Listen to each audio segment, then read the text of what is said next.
Let's learn about cardiac output and the Frank-Starling law of the heart. Cardiac output is the amount of blood pumped through one of the ventricles of the heart in 1 minute. Cardiac output is equal to the stroke volume times the heart rate.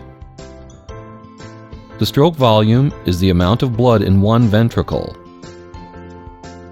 For example, the stroke volume of the left ventricle is about 70 milliliters, and an average heart rate is about 75 beats per minute. If we multiply the two numbers together, we get a cardiac output of 5,250 milliliters per minute, or 5.25 liters per minute. This means that 5.25 liters of blood moves through the left ventricle every minute. The stroke volume is equal to the end diastolic volume minus the end systolic volume. The end diastolic volume is the amount of blood in the ventricle after diastole. That is, the amount of blood in the ventricle after it fills while it is relaxed. The end systolic volume is the amount of blood remaining in the ventricle after systole, which is the amount of blood remaining in the ventricle after it contracts. The end diastolic volume is about 120 milliliters, and the end systolic volume is about 50 milliliters. If we subtract the two numbers, we get our stroke volume of 70 milliliters. The Frank-Starling law of the heart has an effect on stroke volume. Preload has an effect on the Frank-Starling law. Preload is the amount cardiac muscle is stretched before contraction. Preload depends on venous return. Here's an example. Exercise brings more blood to the heart. We say that exercise increases venous return.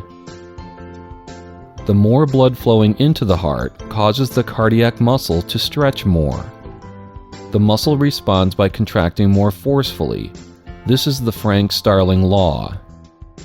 In other words, the more that cardiac muscle is stretched, the stronger it contracts, at least to a point. The muscle contracts more forcefully because the number of actin and myosin cross bridges increases. When cardiac muscle contracts harder, stroke volume increases, and so does cardiac output. Likewise, at rest, low venous return decreases stroke volume and cardiac output. The heart contracts less forcefully due to the Frank-Starling law.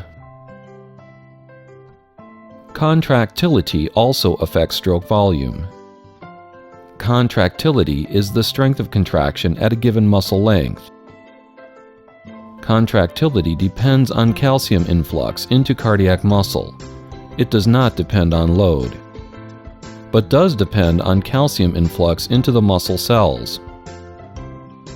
The more calcium that enters the cells, the more forcefully the muscle contracts. Here's an illustration. The more calcium that enters the cardiac muscle cells, the stronger the contraction. The sympathetic nervous system increases calcium influx, which increases contractility, which in turn increases stroke volume. Afterload also affects stroke volume. Afterload is the pressure against the pulmonary and aortic valves the heart must push against in order to move the blood. Hypertension, or high blood pressure, can increase afterload and decrease stroke volume by decreasing end systolic volume. The autonomic nervous system affects the heart rate.